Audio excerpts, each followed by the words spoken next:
से कोई लेन देन नहीं। एक बहुत अमीर आदमी था और उसने कहा कि मेरे को शादी में पूरी दुनिया में भंडारा करना है। तो हम 10 दोस्त थे, वहाँ पे बोला कि ठीक है पूरी दुनिया में भंडारा हो जाए। उसने दोबारा बोला कि मेरी पूरी ट्रेन बारात में लानी। मैं बोला हाँ तो आज ट्रेन भी बुक हो जाएगी। फिर मेरा सवाल है कि भाई तुम शादी किससे करो? तो बोला कि अरे वो गधी से। मैं बोला कि अच्छा वो तो ठीक है, आपको लड़की नहीं मिली थी क्या? तो बोला अरे लड़की का नाम ही गधी है। मैंने बोला ओ आप लड़की का नाम, आपका नाम तो कोई गधा नहीं है। बोला अरे क्या बात करते हो, मैं कहाँ से मैं पेट निकला हुआ है, मैं अपने बेटे का नाम गधा रखूँ? भाई देखो तुम्हें पूरी दुनिया में भंडारा करना है तो उसके लिए बहुत सारे गैस चाहिए, बहुत सारे चूल्हे चाहिए और बहुत सारे अनाज चाहिए। तो लगा इसका तुम चिंता क्यों करते हो, उसका इंतजाम है। उसने अपने खेत में ले गया और उसका खेत इतना लंबा था ना कि क्या बताया। पूरी दुनिया ऐसा लगता था कि पूरा जैसे समुद्र के सामने आगे कुछ दिखता नहीं ना, वैसे पूरी दुनिया समाई। बोला कि जेसीबी मंगाओ, जेसीबी से खोदा गया तो गड्ढे में ना बहुत सारे ना अनाज में निकले। वो बोला कि अनाज गट्टा जितना खोदोगे उतना अनाज दिखेगा, मैजिक का खेत है, इसके अंदर अनाज कभी खत्म ही नहीं हुआ। तो हमने कहा बढ़िया है, पूरी दुनिया में तब तो भंडारा हो जाएगा। तो सबसे बोला कि ठीक है तुमने अनाज का तो व्यवस्था कर लिया, हमें भी चाहिए गैस सिलेंडर, आप कहाँ से लगाओगे? तो कह रहे हैं कि उसका भी इंतजाम है। उसने ना अपनी दूसरी जमीन पे ले गया, उसने खुदवाया तो उसमें हमें निकला बहुत सारे कोयला निकला। तो वो कह रहा है कि इस कोयले पे खाना बनेगा। तो कह रहा ठीक है भाई तो ठीक है। तो उसने फिर चेतावनी के बाद लेकिन मेरे को एक और चीज़ चाहिए इस भंडारे में, मैं चाहता हूँ कि भंडारे का एक अलग माहौल हो, एक अलग ही माहौल हो, इसके लिए मैं कच्चे का एक टेंट बनवाना चाहता हूँ। तो ठीक है भाई। फिर थोड़ी देर के लिए मैं शौक हो गया, फिर बोला ठीक है आपका टेंट बन जाएगा, कोई बात नहीं। तो आपको टेंट कच्चे का टेंट कहाँ पे मिलेगा आप हमें ये बता दें। तो बोला कि वो तुम्हारा काम है, तुम ढूंढो। तुमने कहा हम ढूंढे कच्चे का टेंट? तो ठीक है चल देखते हैं कहाँ मिलेगा। हम 10 दोस्त गए, एक दुकानदार के पूरा दुकान खाली हो गया, इतना ही कच्चा इकट्ठा हुआ। कह रहा भाई साहब अब कच्चा नहीं निकलेगा। हमने कहा अब तो अपना भी कच्चा निकाल के दे दो, कच्चा कम पड़ रहा है। भाई उसका फटा हुआ कच्चा उसका भी ले लिए, तो वो भी कच्चा उठा लिए। भाई अलग अलग दुकानों से इतना कच्चा इकट्ठा हुआ, सारे कच्चे इकट्ठा करके लेके गए और बोले भाई देखो ये इतना ही कच्चा इकट्ठा हुआ, अब इकट्ठा नहीं हो रहा है। तो कह रहे अरे क्या माथा पीटते हो तू सब, इतना कच्चे से क्या होगा, बहुत कच्चे की जरूरत पड़ेगी, फिर तो उसकी चादर बनानी है तब जाके टेंट बनेगा। और कच्चा कहाँ से इकट्ठा करें, मार्केट में गए पूरे मार्केट खाली करके ला दिया आपके लिए। तो कह रहे हैं चलो एक काम करो, सबके घर में जाओ और पूछो आप घर में फटा चीटा कपड़ा है, फटा चीटा कच्चा है, वो अपने निकाल के देंगे और फिर तुम जाके अपना ये बना देना, ये पूरा हमारा टेंट तैयार होगा। लगा ये बड़ा चीज, चलो हम ये भी कर देते हैं। सबके घर में गए, बहुत बदबूदार कच्चे उठा के हर भर के हमें लगा हम कबाड़ी वाले बन चुके हैं।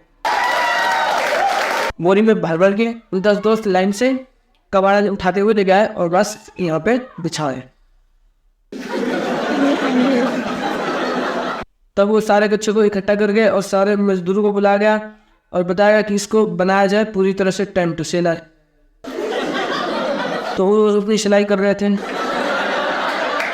आधे तो ऐसे बेहोश हो गए सिलाई करते करते। और उसके बाद जैसे तैसे टेंट बना के रेडी हो गया कच्चे का टेंट।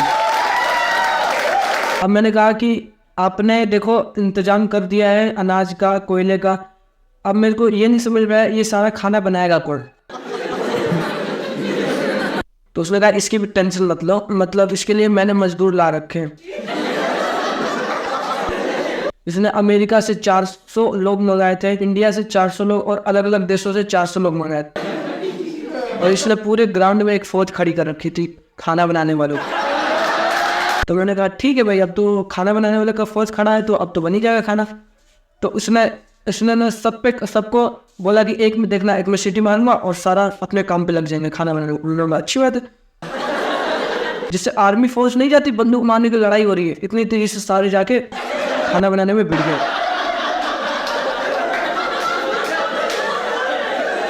सब कोई खाना बना रहा है, कोई समोसे बना रहा है तो कोई चाउमीन बना रहा है तो कोई अलग अलग पकवान बना रहा है। तो ये बना के अब वो कह रहे हैं तुम दसों को, ये 40,000 लोग जो खाना बना रहे हैं इन सबको ना लोगों को जाकर बांटना है। हमें तो हाउस होल्डिंग में हम 10 लोग ही तो है और 10 लोग कैसे बांट सकते हैं। उसने कहा कि मैं सिर्फ आदमियों को भंडारा नहीं कर रहा हूँ, मैं अलग पेड़ पौधे पंछियों को, अलग अलग जीव जंतुओं को भंडारा कर रहा हूँ अपनी शादी में। मैंने कहा बढ़िया। तो उसने कहा कि समोसे है ना, ये समोसे कहाँ है, इसको जाके पेड़ पौधे पे लटका दो। जितने भी पेड़ पौधे उन सब पे लटकाने का हमारा काम हो गया।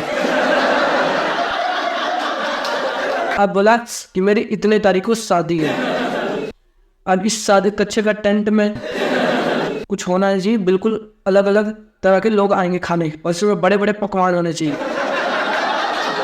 हम गए पेड़ पौधों में बहुत सारे समोसे लगाए, गुलाब जामुन लगाए और ऐसे लटके हुए, ऐसा लगता था भाई पेड़ पौधे नहीं है, ये तो भाई पकवान का। वो बोला कि मेरी 20 तारीख को बारात आने वाली है और वो बारात पूरी ट्रेन में आएगी। इसने कहा कि पूरी ट्रेन के अंदर भंडारा करना है और उसकी पूरी ट्रेन में बारात आने वाली थी 20 तारीख को, ठीक है। और उससे पहले ये भंडारा करवाए चले जा रहा था। वो अमीर आदमी हमें बुलाया कि और बोला कि ये जितना भी दुनिया में रोड है ना, तो उस रोड पे ना बहुत सारे फूल बिछा देना चाहिए, शादी का समारोह का एक अलग उत्सव होगा। तो हमने कहा है तुम्हारी शादी तो ट्रेन में आ रही है, तो ये रोड का क्या लेना देना है।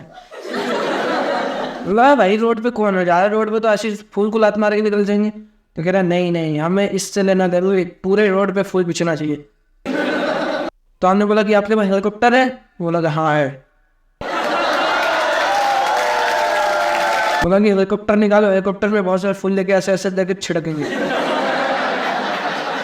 बोला कि हाँ ले जा। कहाँ ले जाऊँ मैं, मेरे को चलाना नहीं आता है, पायलट होना चाहिए उसमें। तो बोला कि पायलट नहीं है, पायलट बनने के लिए मैं बहुत विदेश में भेज रखा है एक व्यक्ति को, वो 2 दिन बाद आएगा, फिर वो तो बैठा के फुल छिड़वाएगा, ठीक है ना। ठीक है चलो अब वो भी हो जाए। टेंट से बना हुआ ये घर रेडी था, पकवान बना के अलग अलग जगहों में भंडारा कर रहे थे। एक चिड़िया उड़ रही थी, उससे बोला कि उस चिड़िया को भंडारा करा के दिखा। एक चिड़िया आसमान में उड़ रही थी, बोली थी चिड़िया को जाके पूरी खिला के आओ, वो भूखी उड़ गई। मैं को भी उड़ने का कोई शक्ति है कि मैं उड़ गया। तो बोला ये मैं पैराशूट है, बोला मेरे को उड़ाने नहीं आता है। मेरे को ये नहीं समझ भाई, पूरी चिड़िया को भी पूरी खाने की जरूरत है। पैराशूट चलाने उड़ाने भी नहीं आता था, मैं पैराशूट लेके चिड़िया के पीछे जाके कहीं गड्ढे में गिर गया। मैंने कहा मेरे से ये नहीं होगा, चिड़िया को जाके खिलाना। मैंने कहा इससे बढ़िया ये पूरी जाके यहाँ पे लटका देता हूँ, पेड़ पे तो बहुत सारे समोसे लटकाए, वो खा लेगी। तो बोला ठीक है यही कर सकते तो कर ले जाओ। तो मेरे को इतना पूरी दे दिया और बोला नहीं जाएगा ये पेड़ पे लगा दे। भाई ऐसा लग रहा था ना पेड़ पत्तों से नहीं उगा हुआ है, सारे ना पूरी लटकी हुई है पेड़ पत्तों की जगह। अब ये सारा तो हमारा काम हो गया। उसके बाद ये क्या है, 1 दिन बचे हुए थे शादी वाले में और उससे पायलट भी आ गया वहाँ पे। हम 10 दोस्त थे इस शादी का समारोह के लिए। भाई कच्चे के टेंट में इतनी बदबू आ रही थी जिसकी खुशबू से हर कोई भाग जाएगा।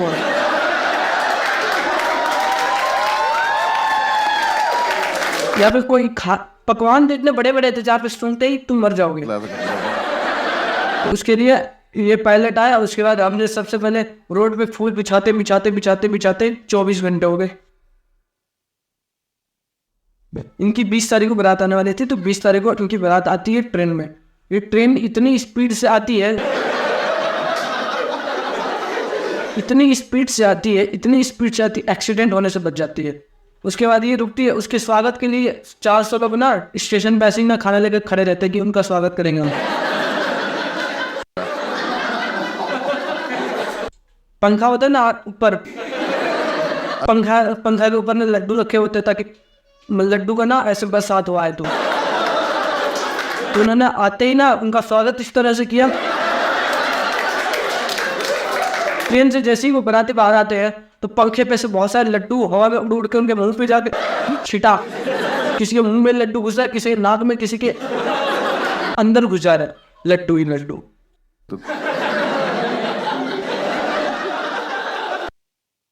भाई इतनी धमाकेदार स्वागत मैंने आज तक किसी का नहीं देखा है, लेकिन ये एक खतरनाक टाइप का स्वागत करने वाले थे।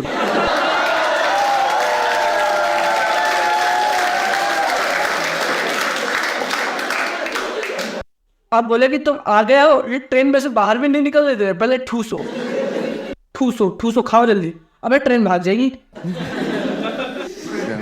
नहीं, इनको नहीं है ये। पहले तब उन्होंने धक्का देके वो बराती बाहर निकलते हैं और उसके बाद उन्होंने देते भाई लो खाओ। वो खाते खाते शाम हो गए, वहीं पे सो जाते हैं सारे स्टेशन पे। भाई देखो इसका भंडारा इस लेवल पे का था ना कि क्या बताऊं। वो गधी से शादी कर रहा था। अब क्या बताऊं मैं, इसका नाम ही गधी था। अब हम नेक्स्ट एपिसोड में जानेंगे कि अगला क्या होने वाला है।